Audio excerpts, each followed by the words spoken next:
여러분 안녕하십니까? 이번 시간에는 우리 교재 31페이지 아랫부분을 보시게 되면 제5절 과속조절기가 나옵니다. 이 과속조절기는 카의 속도를 체크하는 그러한 역할을 합니다. 과속조절기, 카와 같은 속도로 움직이는 과속조절기 루프에 의해 회전하며 항상 카의 과속도를 검출한다 이렇게 되어 있어요. 과연도 시험 문제도 카와 같은 속도로 움직이는 과속조절기 루프에 의해 회전하며 항상 카의 과속도를 검출하는 장치가 무엇입니까? 이렇게도 출제가 나와 있죠. 과속조절기는 카의 속도를 체크하는 그러한 역할을 한다 하는 겁니다. 자, 그러면은 32페이지에 넘어가면 동작이 나옵니다. 동그라미 1번 보시면 카, 추락방지하는 장치 작동을 위한 과속조절기는 정격 속도의 115% 이상의 속도에서 작동되어야 한다 이렇게 되어 있어요. 115% 상당히 중요합니다. 예를 들면 160, 60도 좋습니다. 분당 속도가 이렇다. 그럼 여기에다가 115%니까 1.2로 곱하면 속도가 나오겠죠. 그 속도가 되면 과속조절기는 작동을 한다. 그렇게 해서 전원을 끊어서 카를 정지시키는. 자, 그래서 이 과속조절기 115% 속도 이상이 되면 그때에 추락방지하는 장치를 동작시킨다 하는 것이 중요하다 하는 말씀을 강조를 해드립니다. 자, 그 다음에 2번에 과속조절기 종류가 나옵니다.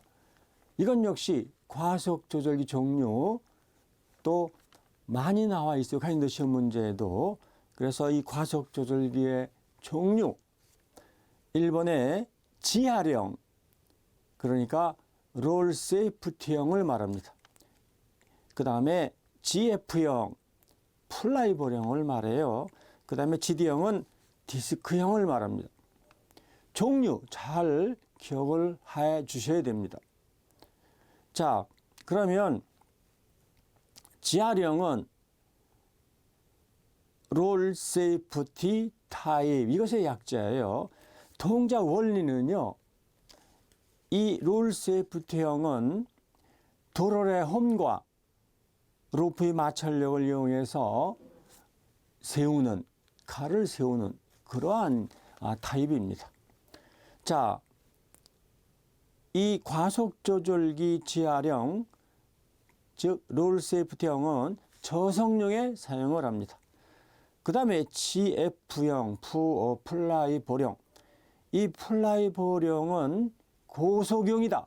이것이 이제 또 시험에 승강기능사나 기사의 출제가 잘 되고 있어요. 그래서 GF형, 즉 플라이볼형은 고속형이다 하는 겁니다.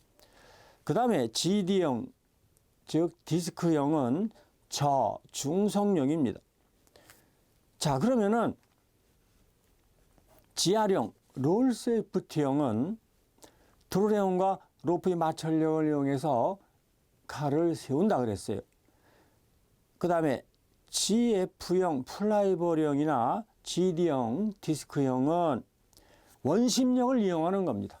그러니까 속도가 빠르면 그 원심력, 그것에 의해서 스위치를 동작시켜서 전원을 끊어서 브레이크를 동작시키는, 이 브레이크라고 하는 것은 소자를 시키면 스프링에 의해서 조여준다고 그랬죠. 라이닝이 전동기를 조여주는. 자, 그래서 종류 잘 보셔야 되고요. 그 다음에 플라이버령, 즉 GF형은 고속력이다 하는 거 기억을 해 주시고, 더불어서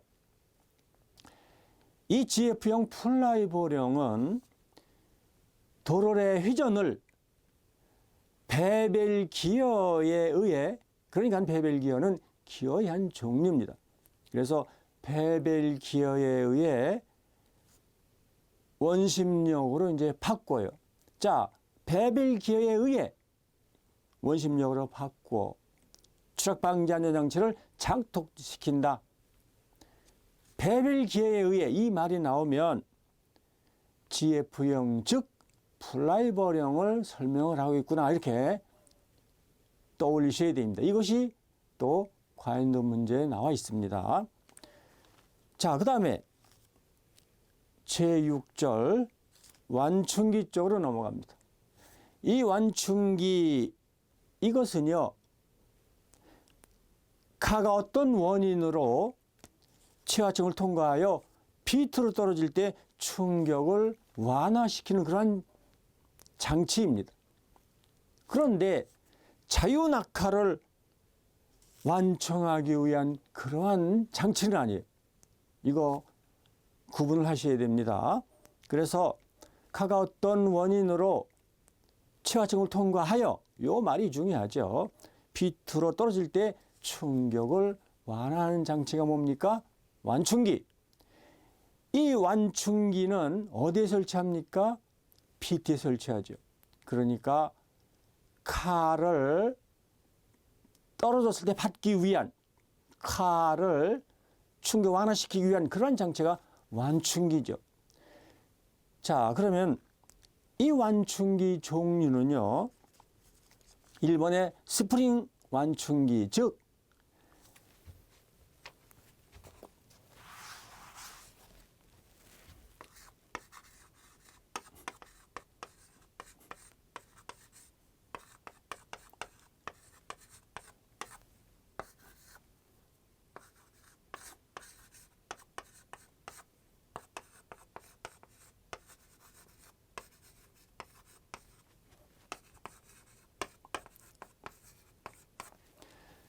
에너지 축적형 완충기, 이것은요, 스프링이 이와 같은 형태로 되어 있어요. 그 다음에 유입형 완충기라고 있는데, 그것은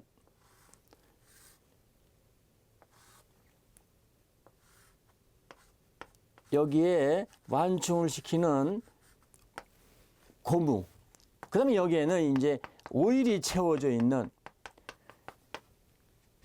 자, 물론 카가 이 에너지 축적형 완충기에 떨어졌다 그러면은 받겠죠.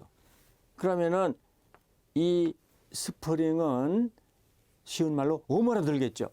그래서 처음 이 길이에 대한, 또 스프링이 카를 받으니까 오므라들겠죠. 그래서 처음 길이에 대한 오므라들은 이 간격을 뭐라고 하느냐면, 영어로는 스트로크, 우리말로는 행정이라는 말을 합니다. 행정거리.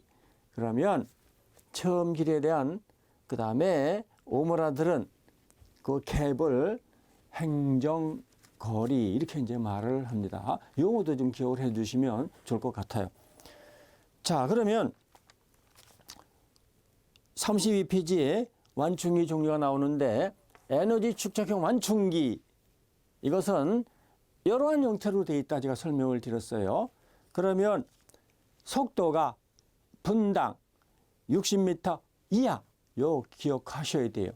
그래서 요 속도, 다시 말해서 분당 60m 이하인 경우에는 에너지 축적형 완충기를 쓴다 하는 겁니다. 시험에 잘 나오고 있죠. 그 다음에 에너지 분산형 완충기가 있어요. 이 에너지 분산형 완충기는 이와 같이 고무 그다음에 오일이 채워져 있는 자, 이 에너지 분산형 완충기는 저속 그다음에 고속 다 사용할 수가 있어요. 자, 이것이 중요합니다. 그래서 에너지 축적형 완충기는 분당 60m 이하 그다음에 에너지 분산형 완충기는 저속 고속 다 사용을 할 수가 있다. 이렇게 기억을 해 주시기 바랍니다. 자, 그 다음에 우리 교재 33페이지를 보시면 제7절 카실이 나옵니다. 이 카실하게 되면 사람이 타는 곳이죠. 물론 화물용인 경우에는 화물을 실을 수 있는 그러한 실을 수 있는 곳, 즉 사람이 탈 수 있는 곳과 같은 그러한 곳을 이제 카실 이렇게 이제 말을 하죠. 자, 1번에 보면 카실의 체질이 나오고요. 그래서 그 두께는 1.2mm 이상의 강판을 사용한다. 뭐 참고하시고요. 그 다음에 카에 문이 있을 거 아닙니까? 문이요. 도. 시험 문제는 도로 나와요. 그러니까 영어 모르시는 분들 도, 카에 문이구나. 이렇게 이제 기억을 해 주셔야 되겠죠. 자, 그러면 2번의 도 1. 승용과 인하용은 한 개의 도를 설치해야 된다. 이렇게 되어 있어요. 우리 많이 현재 우리가 접하고 있는 승용인 경우에는 문이 하나죠. 자, 그 다음에 2번에 화물용 자동차용은 한 칸에 2개의 도어를 설치할 수 있다. 그런데 중요한 것이 뭐냐면 카에 2개 문이 있을 때에 문 2개를 열어서 통로로 사용하면 안 돼요. 절대로 통로로 사용하면 안 된다. 그래서 관련 문제에도 틀린 것을 골라내라 해가지고서 문이 2개다. 통로로 사용해도 된다. 이건 잘못된 거죠. 자, 그래서 도에 있어서는 승용이나 인하용하면 사람과 화물을 동시에 운반하는 그러한 엘리베이터를 말하고 있죠. 자, 그 다음에 화물용이나 자동차용은 한 칸에 2개의 도어를 설치할 수가 있다. 그런데 2개의 도어를 열어서 통로로 사용하면 안 된다. 요거 기억을 꼭 해주세요. 이어서 3번의 구출구입니다. 이 3번의 구출구 쪽에서는 이 카의 천장에 보게 되면 구출구가 있어요. 카가 어떤 원인에 의해서 카가 승강로에 섰다. 그렇게 되면 탈출해야 될 거 아닙니까? 그러면은 천장에 구출구를 만들도록 의무화시켜놨어요. 그 구출구의 크기 이거 역시 마찬가지로 또 반드시 기억을 해 주셔야 될 겁니다. 그런데 이 구출구는 외부로 열려야 돼요. 안으로 열리는 거 아닙니다. 그래서 그 구출구의 크기라고 하는 것은 가로 세로 0.4m 곱하기 0.5m 이상 요거 기억을 꼭 해주세요. 그리고 이 구출구라고 하는 것은 외부로 열릴 것 이렇게 기억을 해 주시기 바랍니다. 0.4m 가로 그 다음에 세로 0.5m 이상입니다. 이하가 아니고요. 이상입니다. 자, 그 다음에 더불어서 이 엘리베이터에 있어서는요. 이 구출구가 카의 천장에 있기도 하지만 또 한 승강로에 카가 2대가 오르고 내린다 했을 때는 카 그것들의 벽면에 또 역시 마찬가지로 구출구를 설치하게 돼 있어요. 그 구출구 이름이 뭐냐면 비상구출문 이렇게 말을 합니다. 그래서 카 2대가 승강로에 오르고 내릴 때 한 대 고장이 났다면 그 고장난 카 옆에 다른 승강기 즉 엘리베이터를 붙여가지고서 탈출하면 되겠죠. 그렇게 하기 위해서 이 카 평면입니다. 평면에 비상구출물 설치를 하도록 되어 있어요. 그러면은 그 비상구출문 그 간격은 얼마 돼야 되냐면은 수평거리가 1m 이하. 이것도 기억을 해주세요. 2019년 4월 이전에는 0.75m 이하 이렇게 되어 있습니다만은 자, 지금은 카와 카 간격이 수평거리가 1m 이하. 자, 그 다음에 카 평면에 설치하는 비상구출문의 크기는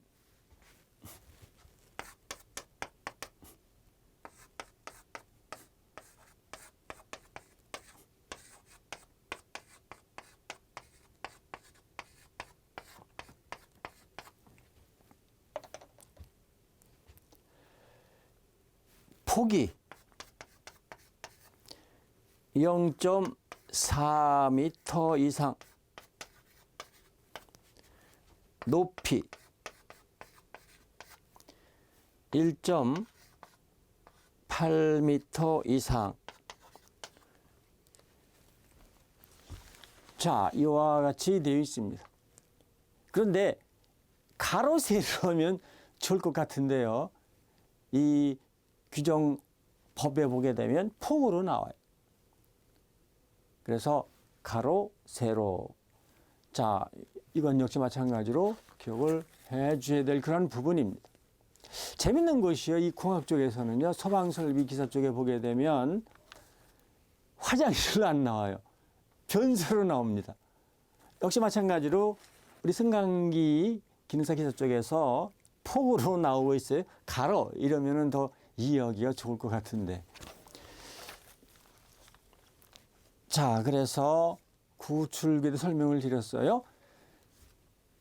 카 비상구출구, 즉 천장에 설치하는 비상구출구의 크기, 그것은 0.4m 곱하기 0.5m 이상이다. 그 다음에 그 비상구출구는 외부로 열릴 것. 이번에는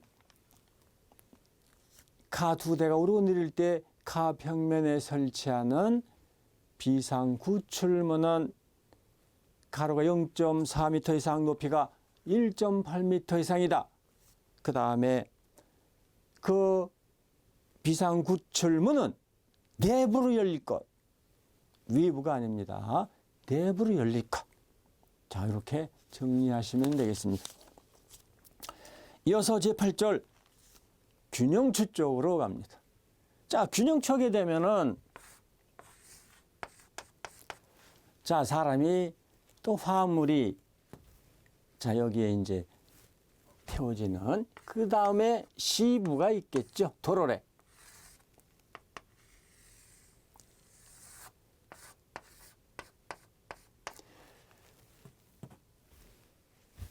이것이 이제 로프가 되겠고요. 주 로프.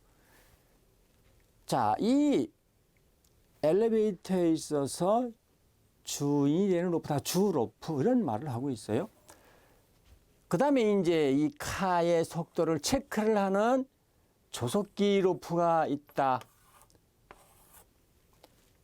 이 주 로프. 자, 그러면 카 균형추. 물론 레일을 타고 이제 오르내리겠죠.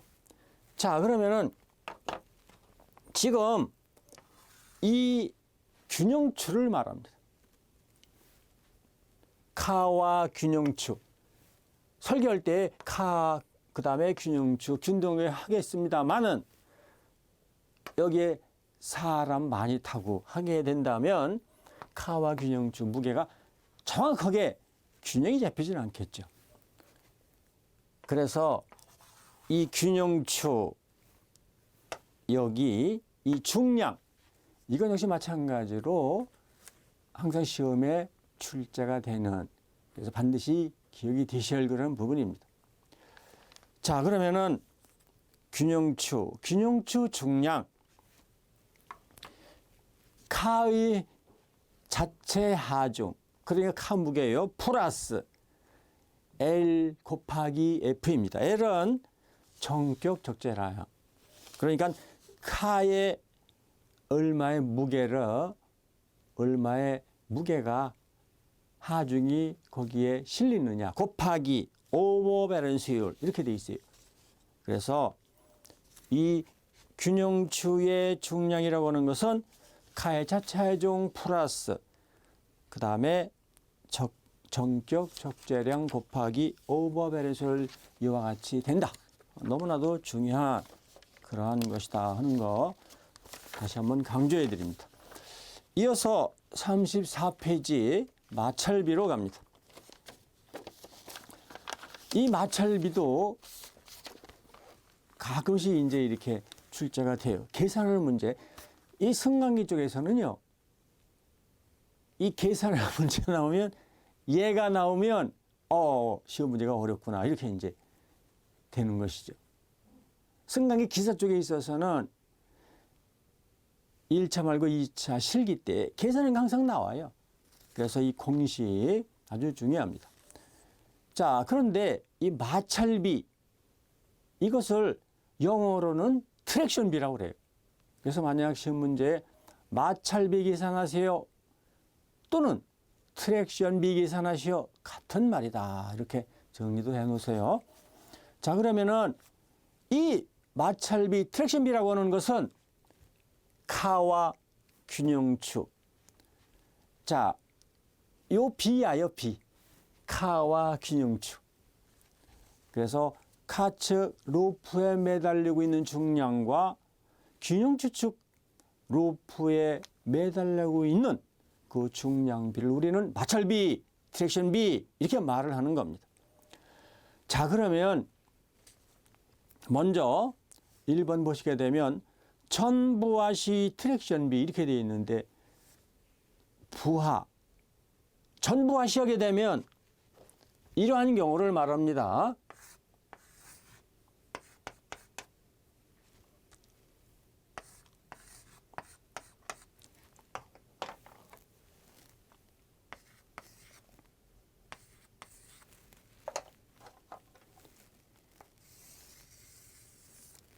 자, 이러한 경우에 그러니까 전부하하게 되면 카에 어떠한 중량이 걸리는, 다시 말해서 사람이 탄, 그래서 여기에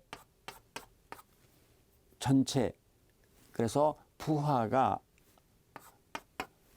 그러니까 전부하신 경우에는 카는 최하층에 균형추는 최상층에 이렇게 있다. 이렇게 이제 기억을 하셔야 돼요. 자, 그러면은 이때 얘와 얘의 그 비요, 중량비. 그래서 전부하시 트랙션비를 계산하셔 하게 되면 자, 이러한 경우를 말하는 거예요. 그렇다면 이때에는 카 무게 있겠죠. 그 다음에 카에 실린 그런 무게 있겠죠. 그 다음에 이 로프 무게도 있겠죠. 이것이 카 측에 걸리는 전체 무게입니다. 그 다음에 이제 이쪽에 이 균형축 쪽 무게를 보게 되면 얘의 무게, 균형축 쪽 무게 하게 되면은 무엇이 되느냐 하면 카의 자체 무게 플러스 그 다음에 정격 적재량에다가 곱하기 오버밸런스를 곱했죠. 얘는요. 그런데 지금 이렇게 카가 밑으로 내려와 있고 균형추는 올라가 있어요. 그러면은 이 무게, 이것도 이 고층이라고 한다면 무게도 상당할 거란 말이에요. 그래서 균형을 잡아주기 위해서 여기에다가 속도가 느린 경우에는 균형 체인을, 그 다음에 속도가 빠른 경우에는 균형 로프를 이렇게 연결을 해줍니다. 그러면은 이렇게 쏠림 현상이 일어났을 때 이렇게 해서 균형을 잡는다. 그래서 균형 체인 또는 균형 로프 그런 말하고 있어요. 속도가 빠른 경우에는 체인을 매달아 놓게 되면 이 소리가 나거든요. 그래서 문제가 있다. 그래서 속도가 빠른 경우에는 로프로, 얘와 같은 로프로 그 다음에 속도가 느린 경우에는 체인을 이와 같은 형태로 매달아 놓습니다. 그래서 균형 체인, 그 다음에 균형 로프, 그러한 말을 하고 있는 거예요. 자, 그러면은 이 마찰비, 트랙션비, 천부하시는 카가 맨 아래, 균형체가 맨 위에 있을 때다. 이렇게 정리하시고, 이 마찰비, 트랙션비인 경우에는 그 값 계산에서 1보다 커야 돼요. 1 이상이 돼야 돼요. 그러니까 분자로 이 큰 값이 올라간다. 이렇게 이 트랙션비 계산할 때는 기억을 하세요. 다른 방법으로 천부하시는 균형 추측 중량분의 카측 중량이다. 이렇게 외우셔도 되겠습니다만은 천부하시와 무부하시 트랙션비 공식, 이거 자꾸 혼동된다고요. 그러니까 천부하시는 이쪽이 무겁네, 이쪽이 분자네. 무부하신 경우에는 이렇게 되네. 최상층에 올라갔네요. 그러면 여기에 아무것도 실려 있질 않아요. 그러면 이쪽이 무겁겠죠. 이것하고 로프 무게까지 해가지고요. 그래서 무거운 쪽이 트랙션비 계산할 때는 분자로 올라간다. 이렇게 정리하시면 간단합니다. 계산하는 것은. 자, 그러면 1번의 천부하시 트랙션비. 천부하시 하게 되면 이러한 경우가 되겠죠. 무거운 쪽이 분자로 올라간다. 그러면 균형 추측 중량분의 가측 중량이다. 그렇다면 가측 중량이라고 하는 것은 카의 무게, 그 다음에 여기에 무엇이 실려 있을 거 아닙니까? 그 무게, 그 다음에 로프 무게, 이것이 분자로 올라가는 겁니다. 자, 그 다음에 균형 추측 중량하게 되면 이러한 경우니까 얘의 무게, 이 균형추 무게라고 하는 것은 카 자체 무게 플러스 그 다음에 여기에 실려있는 무게 곱하기 오버밸런스를 하면 되겠죠. 이것이 최상까지 올라갔기 때문에 이 로프 무게, 이것은 하지를 않고요. 단지 균형 로프, 균형 체인에 의한 하중 보상률 이렇게 나온다면, 그 말이 나온다면 여기에 균형 체인이나 균형 로프가 매달려 있다. 이렇게 정리를 하시면 돼요. 그렇다면 자, 카측 무게는 카 무게 더하기 여기에 실린 무게 더하기 로프 무게, 이쪽이 무겁습니다. 이것이 분자. 그 다음에 분모 측에는 가벼운 거, 그러니까 이 균형추 무게 하게 되면 카 자중 플러스 그 다음에 여기에 실려있는 하중, 여기에 실려있는 하중 곱하기 오버밸런스율, 그러면 무게가 됐죠. 여기에다가 이것들은 이 로프 곱하기 균형 체인 또는 균형 로프에 의한 하중 보상률, 이렇게 곱하면 됩니다. 뭐 간단한 공식 외우는 것은 뭐 특별히 이렇게 어렵진 않아요. 그대로 대입만 해서 여러분들께서 계산기 이용해서 문제를 풀면 간단히 구할 수가 있어요. 자, 그래서 이해하는 것이 중요합니다. 이러한 경우에는 천부하시, 이러한 경우에는 무부하시, 이렇게 되는 겁니다. 자, 이어서 제9절 균형 체인 및 균형 로프 쪽 보시겠습니다. 균형 체인 및 균형 로프의 사용 목적 이렇게 되어 있는데, 자, 이러한 경우에는 이제 전부하시가 되겠죠. 부하가 가에 실린, 그러면 이 로프, 이 무게도 대단하거든요. 그렇다면 여기에 이 균형치 쪽에 이렇게 얘의 무게에 상한, 대등한 그러한 체인이나 로프를 매다는, 이것이 뭐냐면 균형 체인이나 균형 로프다 하는 겁니다. 자, 이어서 34페이지 승강기의 도어 시스템. 지금 현재 이제 승강기 하게 되면 엘리베이터를 말하고 있는 거예요. 지금요. 승강기 하게 되면 올라가고 내려가는 그러한 기기. 이것이 뭐냐면 승강기인데 시험 문제에도요. 이렇게 승강기 이렇게 나와요. 엘리베이터 이렇게 나와야 되는데. 자, 제1절 도어 시스템의 정리 및 원리 이렇게 나오고 있습니다.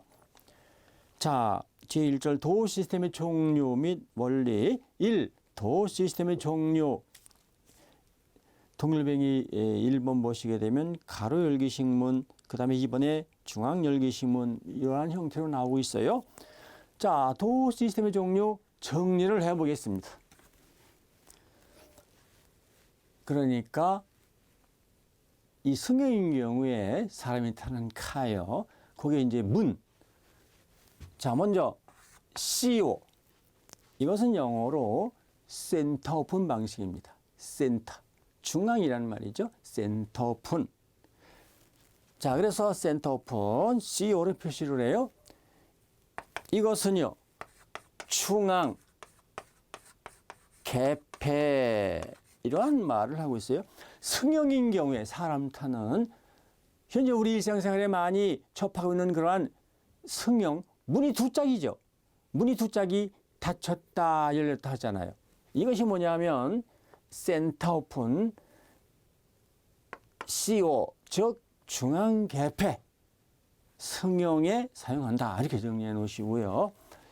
이어서 SO 이것은 뭐냐면 사이드 오픈입니다. 이것은 측면 개폐. 이 측면 개폐하게 되면 문 한 짝이요 닫히고 문 한 짝이 열리는 그러한 형태예요. 그래서 사이드 오픈. 이것도 역시 마찬가지로 승객용으로 사용을 현재 승객용으로 사용이 되고 있다. 그 다음에 앞. 이것은 앞슬라이딩. 자, 이것은 뭐냐면 상승 개폐.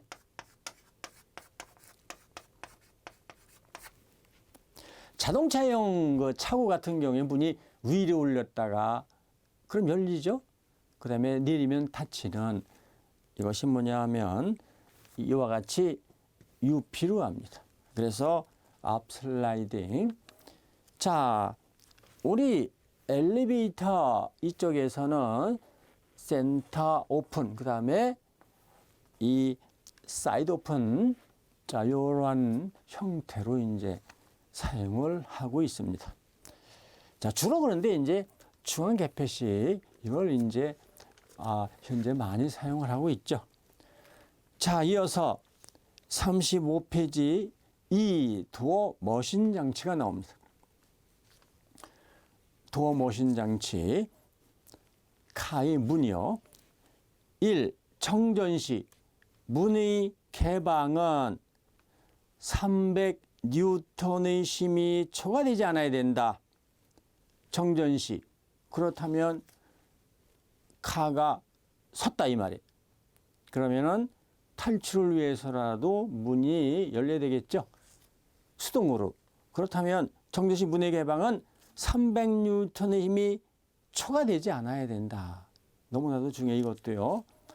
그 다음에 2번 보시게 되면 또 운행 중인 카 문의 개방은 50N 이상의 힘이 필요하다.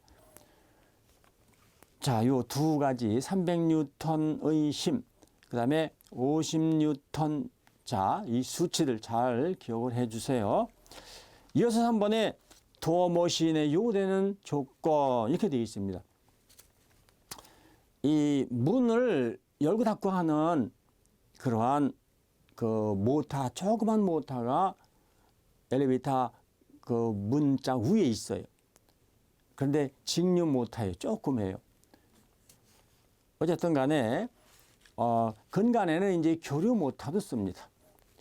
자, 그런데 그 문을 닫고 열기 위한 그 전동기인 경우에는 작아야 되겠죠.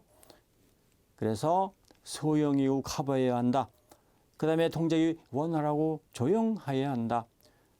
그 다음에 가격이 저렴해야 한다. 그다음에 동작 빈도에 따른 내구성이 좋아야 된다. 이거 오래 써야 된다. 이제 그 말이죠. 자, 이런 거 뭐 나온다면 뭐 이렇게 쉽게 맞출 수 있을 겁니다. 뭐 상식적인 것이니까요. 그다음에 이제 4번 보시면 도어의 안전장치가 나옵니다. 자, 이쪽에서도 또 이게 시험 문제가 또 이렇게 출제가 잘 돼요. 1번의 도어 스위치. 이 의미를 아셔야 돼요. 화인도 문제 보게 되면 문이 닫혀 있지 않으면 운전이 불가능하게 하는 장치가 뭡니까? 도어 스위치. 이렇게. 크로저. 이건 아니죠. 도어 스위치. 자, 그 다음에 2번에 크로저. 성장 도어가, 성장하면은 사람이 타고 내리는 성장 도어가 열려 있으면 자동으로 닫히게 하는 장치가 크로저라고 합니다. 여기에 있어서는 용어 설명, 뭐 특별히 그대로 토시 하나 안 틀리고 암기를 필요는 없고 이해만 하시면 맞출 수가 있는 그러한 부분입니다. 그 다음에 이제 3번에 도로. 카가 정지하고 있지 않은 전개의 승강장문은 전용 열쇠를 사용해야만 열리게 하는 장치가 도로입니다. 자, 이러한 것들 잘 이렇게 기억을 해 주세요. 더불어서 이제 지금의 여기에는 없습니다만은 도어 인터록이라고 하는 것이 있어요. 도어 인터록. 이 도어 인터록 이것은요. 도어록. 도어록 하게 되면 카가 정지하고 있지 않은 그러한 승강장문은 전용 열쇠를 사용하여만 열 수 있게 한 장치죠. 자, 도어록 플러스. 그 다음에 무엇으로 되어 있느냐 하면 도어 스위치로 되어 있습니다. 도어 인터록은 도어록과 도어 스위치로 되어 있다. 이 동작에 대해서 물어봐요. 또 도어 인터록이라는 설명으로 맞는 것은 이렇게. 그렇다면 동작 설명을 한다면 이렇게. 닫힐 때에는요. 도어록. 여기에 도어록. 그러니까 얘가 먼저 도어록 장치가 확실히 걸린 후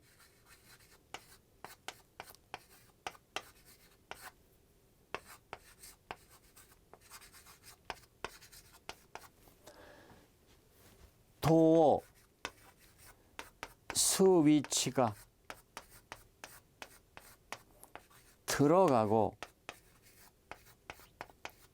그러니까 도어록 장치가 동작이 확실히 된 다음에 도어 스위치가 또 동작이 되고, 이건 이제 닫힐 때 얘기예요.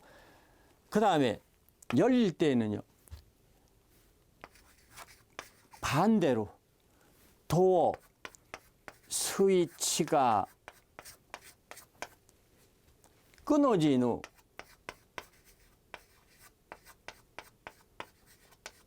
그러니까 열려진 후 도어 스위치가 끊어진 후 도어록이 열리는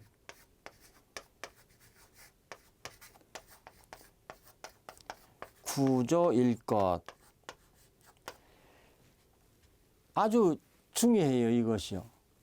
도어 인터록에 관한 설명, 이것이 중요합니다. 자, 그 다음에 이제 참고적으로요, 아주 필요한 과잉 문제에 나와 있는 것들 간단하게 한 3가지만 메모를 하겠습니다. 반드시 짚고 넘어갈 그런 부분이기 때문에 메모를 해 보겠습니다. 자, 먼저 이 카 문이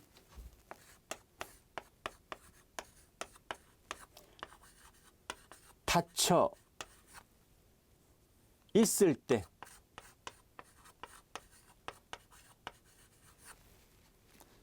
문짝 사이의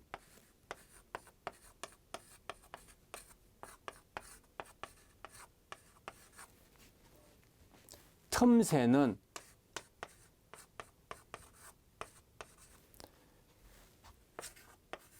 6mm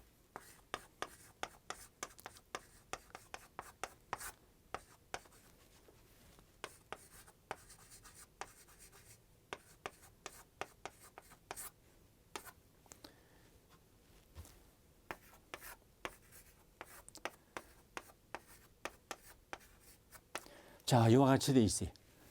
그래서 카문이 닫혀 있을 때의 문짝 사이 틈새는 6mm 이하일 것. 그런데 마모시는 10mm까지 가능하다. 이것이 문제에 나와 있죠. 자주 등장을 합니다. 그 다음에 이제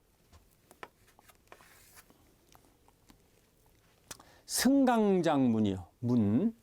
승강장문. 사람이 타고 내리는 승강장문. 또 카문도 마찬가지입니다. 자, 카문, 그 다음에 승강장문,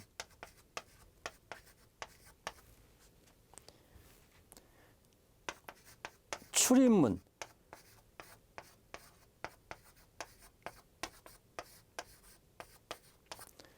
높이. 이것은 2m 이상일 거 이렇게 되어 있어요. 자, 아주 이건 역시 마찬가지로 기억을 하셔야 돼요. 자, 그 다음에